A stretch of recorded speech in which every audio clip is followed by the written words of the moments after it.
Welcome again बेटा। Previous lecture ninth biology में हमने देखा था रिगार्डिंग अबाउट द ऑस्मोसिस। उसके जो दो टाइप्स है, एक्सऑस्मोसिस एंड एंडोस्मोसिस, जो इंक्लूड करता था फंक्शंस ऑफ सेल मेम्ब्रेन में। उसी को लेके हम एक सब टॉपिक या सब पॉइंट उसको थोड़ा इलाबोरेट करके यहाँ पे देख लेंगे कि उसमें है क्या आगे। और वो जो टॉपिक है that is being called the plasmolysis. अब वो सारा खेल जो है, सारा प्रोसेस जो है वो होता है प्लाज्मा मेम्ब्रेन की बेसिस पे। हम उसको यहीं पे कंक्लूड करके लेके चलेंगे।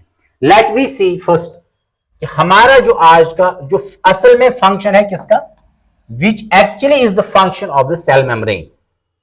तो वो प्रोसेस यहां पे क्या कहलाता है, it is being called plasmolysis and deplasmolysis. क्या होती है, लेट वी सी। तो आज का जो हमारा टॉपिक है that is being called plasmolysis.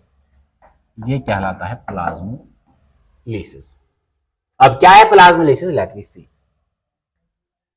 अब प्लाज्मोलिसिस को पढ़ाने से पहले आप थोड़ा सा अपनी जगह पे रिवाइंड करके देखिए जो मैंने बताया था एंड ऑस्मोसिस और एक्स ऑस्मोसिस क्या होती है। एंड ऑस्मोसिस और जो हमारे पास था that is x osmosis. X osmosis. अब इसमें से सबसे पहले हम देखेंगे कि कंक्लूड रिव्यू देखेंगे इस एंड और एक्स ऑस्मोसिस का, फिर हम देख लेंगे कि प्लाज्मोलिसिस है। लास्ट अगर आपको याद होगा कि मैंने कहा था, फर्ज करें कि हम ये एक कंटेनर लेते हैं, ये हमने एक कंटेनर लिया और इस कंटेनर में हमने रखा हुआ है एक सॉल्यूशन। इसमें हमने रखा हुआ है सॉल्यूशन। अब इस सॉल्यूशन में प्रेजेंट क्या है, it have the presence of, इसमें प्रेजेंट होगा एक सेल। ये जो सॉल्यूशन यहां पे हमने रखा हुआ है इसको हम रखेंगे फॉर एग्जांपल हाइपरटोनिक। हाइपरटोनिक। अब जब बाहर से हमने मीडियम रखा है हाइपरटोनिक सॉल्यूशन, तो सेल ऑटोमेटिकली क्या बन जाएगी, ये बन जाएगी hypertonic solution. Hypertonic solution, very simple. उसके बाद मैंने बोला था कि जब ऑस्मोसिस होती है वो हमेशा होती है from the hypotonic solution into the hypertonic solution. तो वाटर जो है ऐसे बाहर निकलेगा।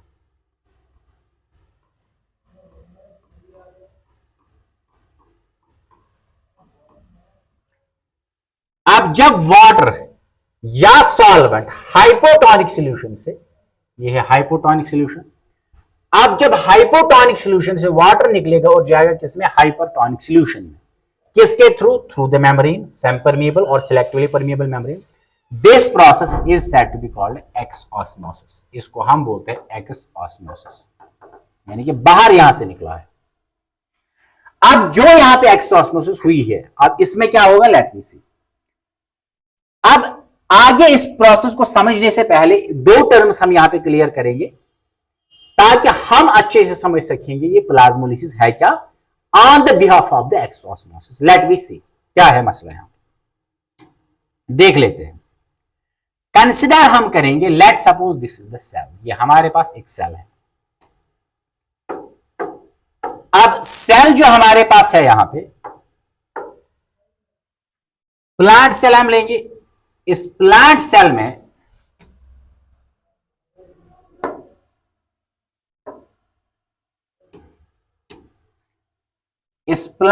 में वन मिनट प्लीज। इस प्लांट सेल में जो आउटर लेयर होगी, इस लेयर को हम बोलते हैं, it is said to be called cell wall. इसकी क्या कंपोजिशन है वो हम आगे देखेंगे, और मैंने पढ़ाया भी है डिफरेंट ऑर्गेनिज्म में सेल वॉल की क्या कंपोजिशन है, लेकिन डिटेल स्ट्रक्चर अभी हमने इसका नहीं देखा हुआ है। अब सेल वॉल की इनसाइड प्रेजेंट और एक मेम्ब्रेन है जिसको हम बोलते हैं सेल मेम्ब्रेन। Cell membrane. अब इस सेल मेम्ब्रेन की इनसाइड प्रेजेंट है, सेल के सेंटर में प्रेजेंट है न्यूक्लियस, और न्यूक्लियस में एक प्रेजेंट है फ्लूइड, जिस फ्लूइड को हम बोलते हैं न्यूक्लियोप्लाज्म। ये क्या होता है, न्यूक्लियोप्लाज्म। अब न्यूक्लियोप्लाज्म के आउटसाइड यानी कि इस न्यूक्लियर मेम्ब्रेन के आउटसाइड ये जो फ्लूइड होगा ये वाला, this fluid is said to be called cytoplasm, ये कहलाता है साइटोप्लाज्म। अब साइटोप्लाज्म और न्यूक्लियोप्लाज्म जो है, साइटो एंड न्यूक्लियो, इन दोनों को हम कलेक्टिवली बोलते हैं it is said to be called protoplasm, ये कहलाता है protoplasm, it is being called the protoplasm. अब प्रोटोप्लाज्म जो है इसमें काम क्या होगा, ये प्रोटोप्लाज्म एक्सर्ट करेगा प्रेशर किस पे, on the cell membrane, you can go for exert pressure carpet cell membrane. This pressure is said to be called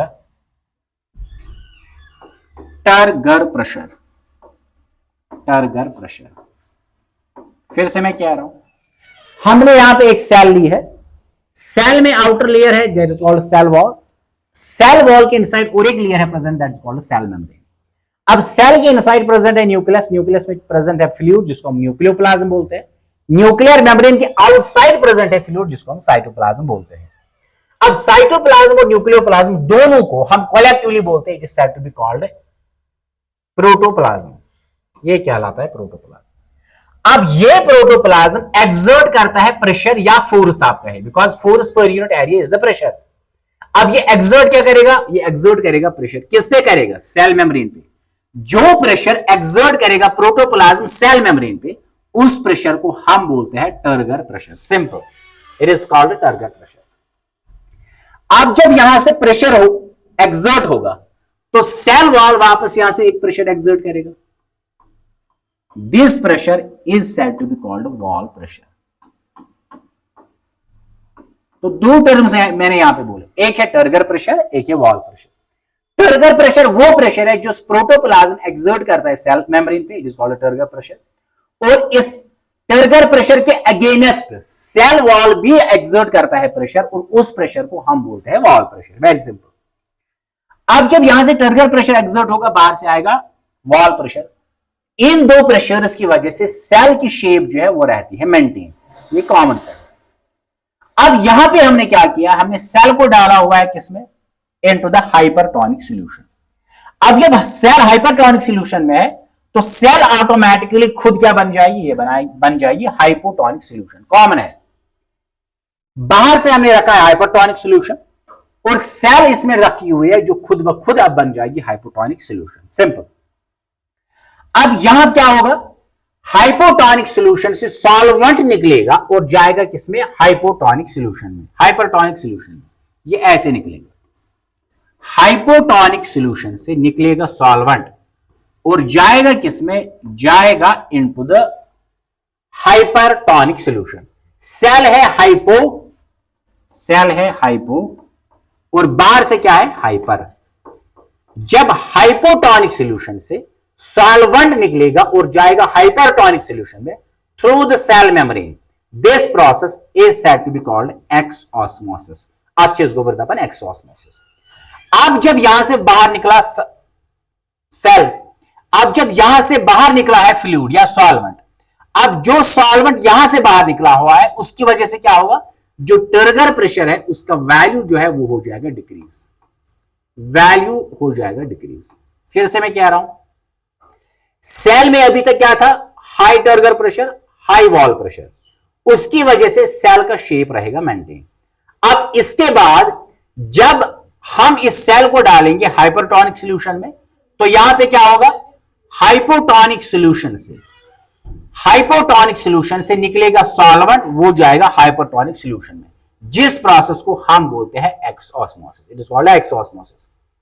अब जब एक्सऑस्मोसिस होगी तो सॉल्वेंट बाहर निकलेगा, वॉल्यूम ऑफ प्रोटोप्लाज्म डिक्रीज होगा, जब वॉल्यूम ऑफ प्रोटोप्लाज्म डिक्रीज होगा तो वैल्यू ऑफ टर्गर प्रेशर क्या हो जाएगा, वो डिक्रीज हो जाएगा। अब जब value of turgor pressure decrease होगा तो यहां पे क्या हो जाएगा, ये सेल मेम्ब्रेन जो है ये स्टार्ट हो जाएगी श्रिंक, ये अब श्रिंक हो जाएगी, कहां पे, eight the corners, eight the corners. अब ये जो पहली स्टेज है, जब सेल मेम्ब्रेन श्रिंक हो जाएगी, it is said to be called, this shrinkage of cell membrane और प्रोटोप्लास्ट, मैंने इससे पहले भी बोला था, अगर हम प्रोटोप्लाज्म, प्रोटोप्लाज्म किसको बोलते हैं? Protoplasm is cytoplasm plus nucleoplasm, nucleoplasm. अब अगर प्रोटोप्लाज्म के साथ हम रखेंगे cell membrane, cell membrane, then it is said to be called protoplast. याद रखना, it is said to be called protoplast. अब क्या होगा? जब एक्स ऑस्मोसिस होगी तो प्रोटोप्लास्ट क्या होगा? श्रिंक हो जाएगा। कहां पे होगा? At the corners. Shrinkage of protoplast at the corners by because of exosmosis is said to be called incipient plasmolysis, incipient plasmolysis, या सिंपली आप कह सकते हैं plasmolysis. It is being called the incipient plasmolysis और plasmolysis. अब क्या होगा यहां पे आगे? Let me C.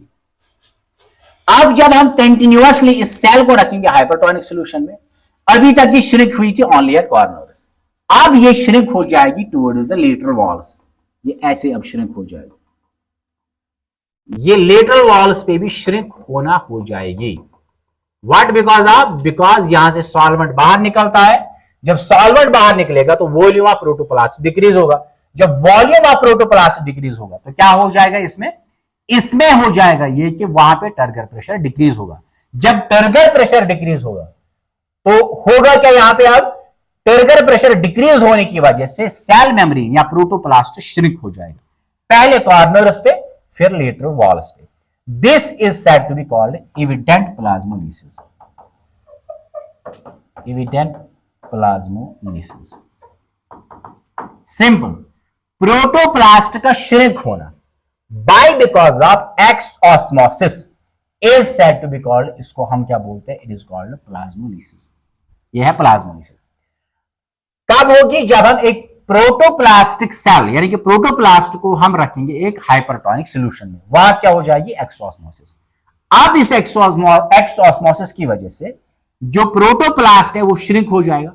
This shrinkage of protoplast by because of exosmosis is said to be called, उसको हम प्लाज्मोलिसिस बोलते हैं। जब प्लाज्मोलिसिस होगी at the corners of cell, it is said to be called incipient plasmolysis. और जब lateral walls पे हो जाएगी, it is said to be called evident plasmolysis. Very simple. अब हमारे पास जो सेल अब है प्रेजेंट, वो कौन से है? प्लाज्मोलाइज्ड सेल, यानी कि वो सेल जिसको प्लाज्मोलिसिस हुई है, प्लाज्मोलाइज्ड सेल। अब अगर हम इस प्लाज्मोलाइज्ड सेल को वापस डालेंगे किसमें? यह है प्लाज्मोलाइज्ड सेल, और इसको हम डालेंगे हाइपोटोनिक सॉल्यूशन, हाइपोटोनिक। यहां पे क्या थी? ये सेल वॉल है, और यहां से है ये वो प्रोटोप्लास्ट जो श्रिंक हुआ है, ये वो प्रोटोप्लास्ट, इसलिए हम इसको बोलते हैं प्लाज्मोलाइज्ड सेल। अब जब हमने बाहर से रखा हाइपोटोनिक सॉल्यूशन, तो ऑटोमेटिकली सेल क्या बन जाएगी? ये बन जाएगी हाइपरटोनिक सॉल्यूशन। अब क्या होगा? हाइपोटोनिक सॉल्यूशन से वाटर एंटर करेगा किसमें? हाइपरटोनिक सॉल्यूशन में। इस प्रोसेस को हम बोलते हैं एंड ऑस्मोसिस, एंड ऑस्मोसिस। अब एंड ऑस्मोसिस की वजह से क्या होगा? यहां पे सॉल्वेंट जाएगा हाइपोटोनिक सॉल्यूशन से हाइपरटोनिक सॉल्यूशन में, तो यहां पे वॉल्यूम क्या हो जाएगा? यहां पे वॉल्यूम होगा इंक्रीज। अब वॉल्यूम जब इंक्रीज होगा तो यहां पे क्या इंक्रीज होगा? Turgor pressure. जब टर्गर प्रेशर इंक्रीज होगा तो क्या हो जाएगा?